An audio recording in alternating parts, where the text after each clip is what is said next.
There's the Francis Schaeffer question, how shall we then live? And then there's a social media question, how shall we then tweet?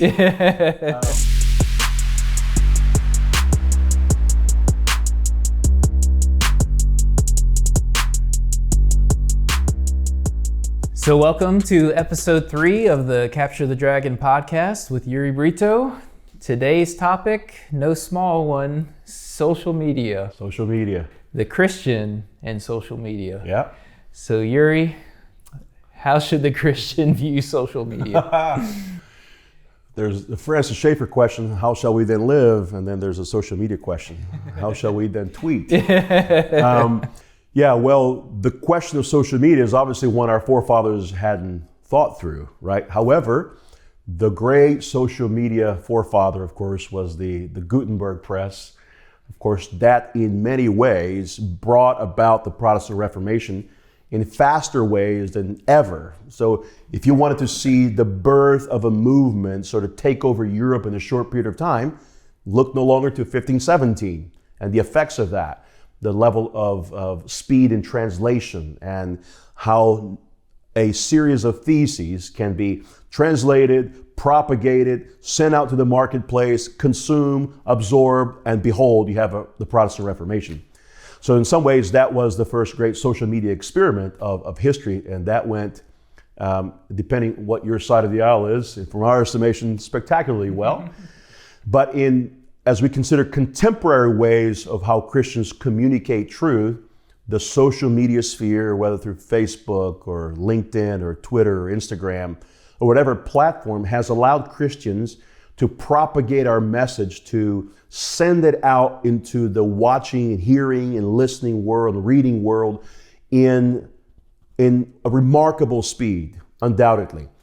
You can say things that can ruin your career in 30 seconds or less, right? This is one of the reasons many bosses no longer look so much at your CV, but they look at your social media history, because it's very revealing over the kind of ethic you have.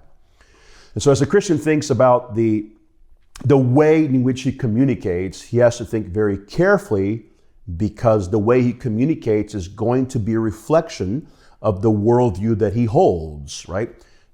Out of the heart, the mouth speaks. And so in some ways, out of the heart, the keyboard communicates to the world. And all you have to do is a simple push of a enter button, and suddenly your thoughts are out there.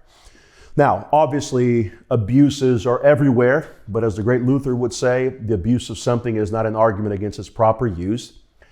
I want to ask the question, how do Christians tweet rightly? How do they communicate, however many characters they have, in a way that's effective? And in that sense, Christians ought to be ahead of the game in that department, because we are, according to John 1, we are disciples of the Word made flesh. But what we have of Jesus are distinct, objective words spoken out of the heart of God Himself.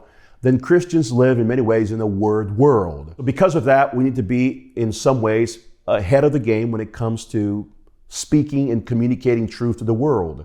Jesus is the way, the truth, and the life. And the way we communicate the way, the truth, and the life is through words.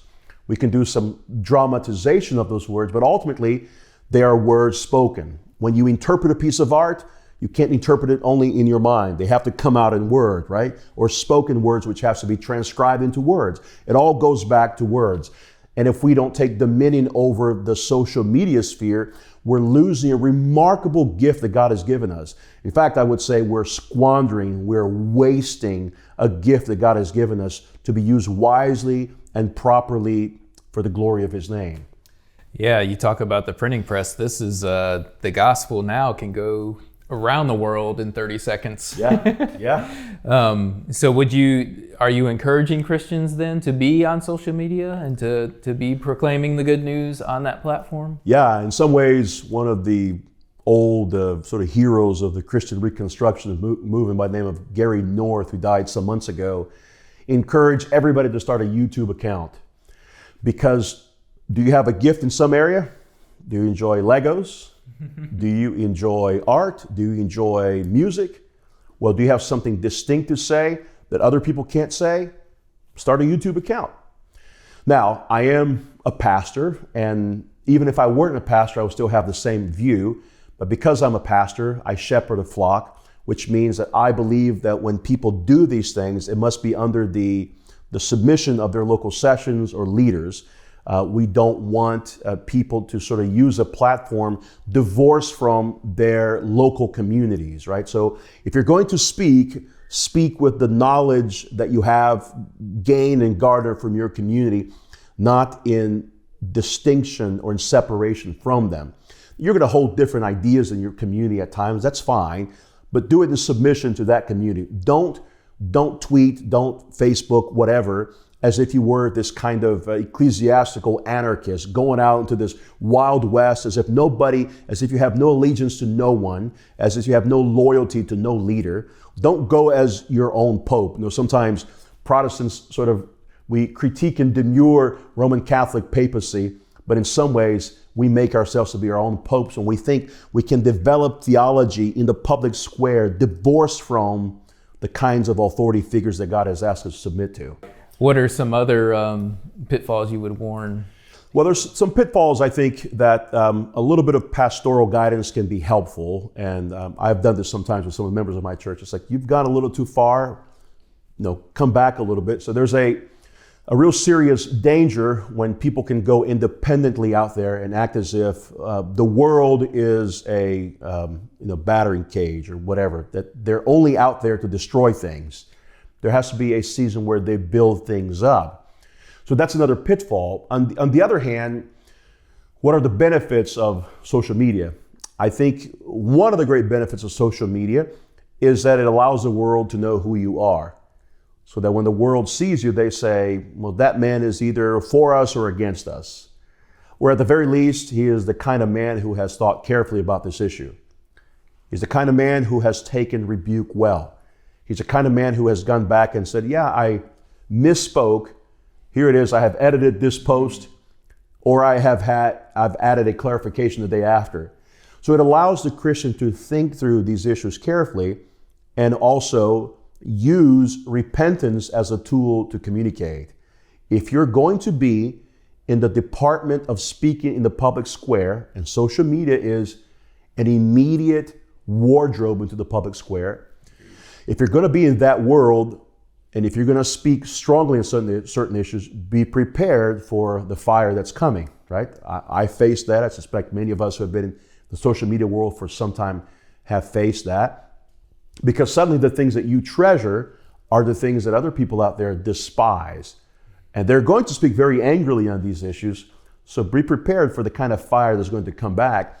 And if you don't have the kind of discipline, self-control, thick skin in some ways, you're going to be depressed, you're going to be anxious, you're going to be the kind of man who is saying, honey, I'll be in bed at 3 a.m. because I have a few things else to say, That kind of person who is wasteful and doesn't redeem the time, but rather uses his time unproductively, which ends up doing damage to his own environment. So yeah, we don't want to be someone on social media who are not in our homes, right? And Correct. Still caring Correct. for our families and making sure those relationships are good. Yeah, absolutely. So what are some other things that someone considering, maybe there's a church member who's not on social media, but they hear this and they're like, maybe I should be on social media. Yeah.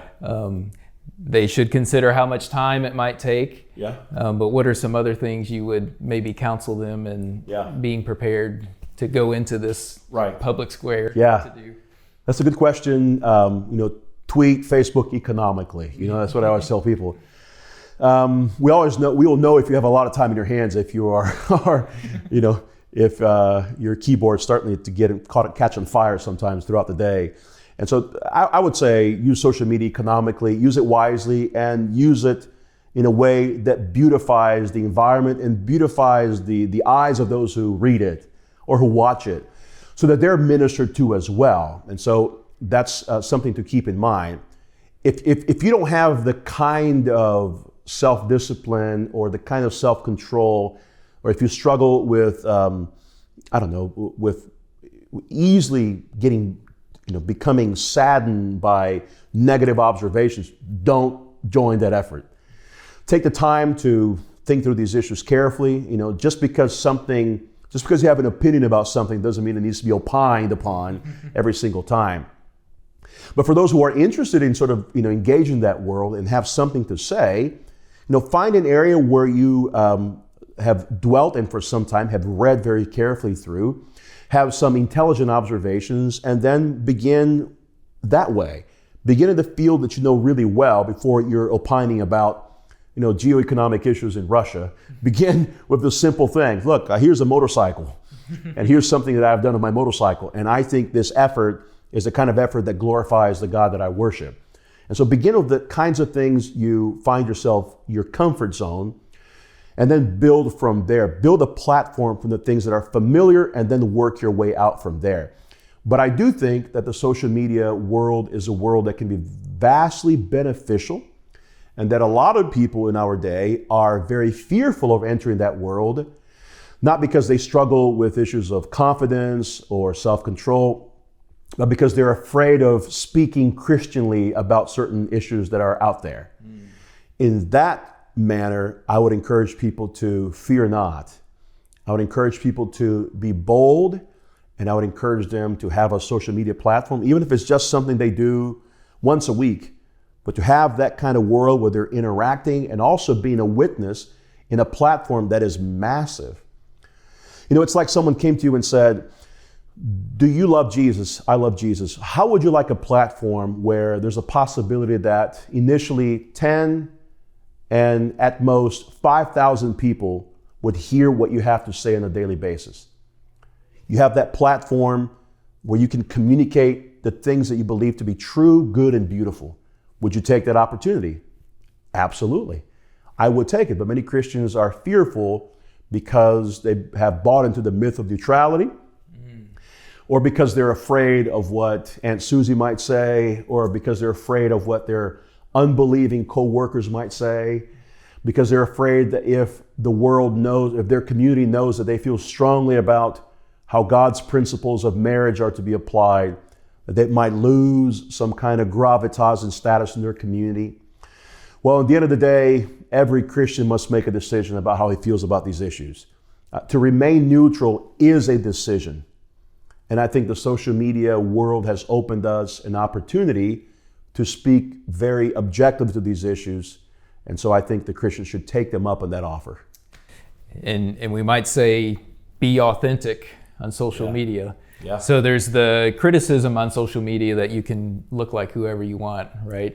You're only showing the happiest pictures. Right. But the flip side is that is also show who you are as a Christian. Yeah. Show your loves, your passions. I think these are all good things. I mean, God created us and we are fearfully and wonderfully made. We're complex human beings filled with built, designed by a master designer who has made us intricate with layers of thought. So we talk about social media, and that's sort of a big umbrella term, but there's obviously a ton of nuance under that. You've got short form Twitter, and you've got YouTube, which can be short form, or as long as you want it to be. How do you think through which of those kind of platforms you should be on? Should you be on all of them? If somebody's just starting out fresh into this wild market of ideas, start slow, start carefully, start incrementally. And sometimes it's beneficial to have the same message in various platforms, but sometimes, as we've seen in many ways, sometimes the diversity of platforms creates more layers of problems. So there's a psychological dimension to that as well that we have to keep in mind. Some platforms like Twitter sort of require a limitation of words, which means you have to be more precise in what you have to say. You have to be precise. You have to, I love Twitter because you can craft your language much more carefully than you can in other platforms. I have to fit my message, which means it has to be punchy. It has to hit the goal from the start. If I start a long thread, that's one thing. But if I want to have one tweet with a certain amount of characters, that means I have to edit what I have to say. And I'm very much favorable towards the kind of Christian public communication that calls for precision. I think Christians ought to be precise people. On the other hand, I've used Facebook as a long form platform where I can write, 1,000 to 1,500 words. So yeah, people might not like it, but if you write in a way that's attractive, and if you use your language carefully, they might say, generally I'm not predisposed to reading 1,500 words, but he's writing in a way that's grabbing my attention. So Christians ought to be at the forefront of the writing worldview, right? We ought to be the creators of the best novels, the best fiction, the best historical pieces, the best pieces of theology, the best political opinions out there. And so because of that, social media allows us to develop that kind of skill, as I have throughout the last 10 to 15 years, as you have, as many people have also. And that can provide a platform where people now are looking at you for a voice of reason in an age of insanity. The Christian's diet should not be Fox News, well, certainly not exclusively. He should be able to listen and learn from his locality first, from his local sphere, before he goes there. And I said before that this is not meant to be a prideful statement, but I said it provocatively, that I am a better pastor for my people than John Piper is. And what I mean by that is that in the end of the day, John Piper is not going to come down to Pensacola, Florida to bury your child or to marry your daughter. I am. And I may not be rhetorically as gifted as these men, but I am your pastor. This is the calling God has given me. And if that's the case, and as a Christian looks at social media, at the very least, what he can do is, Pastor, I've been tweeting for a month. What are your thoughts on my patterns? That kind of thing. Yeah, that'd be a great question. Yeah, good starting question at least. Yeah. Well, Yuri, this has been great. We're probably close to time here on this one. Any closing thoughts on social media? Well, the one thing I'd say is I think Christians have a responsibility in this world. They ought not to flee to some kind of monastic universe where they think they can live aloof or divorced from the demands of society. He doesn't have to be spending 24 hours in it, but I think a Christian is called to speak into this world. That's his calling. He's a royal priesthood. We are a holy nation. And so I think social media has offered this remarkable platform, and I think we all would be wasteful if we didn't use that platform for the glory of God. Thank you guys so much. If you're watching this, we're so glad you're here and part of this conversation, and we appreciate you and hope that this is beneficial and fruitful. Yeah, absolutely. That's episode 3. We'll catch you in the next one.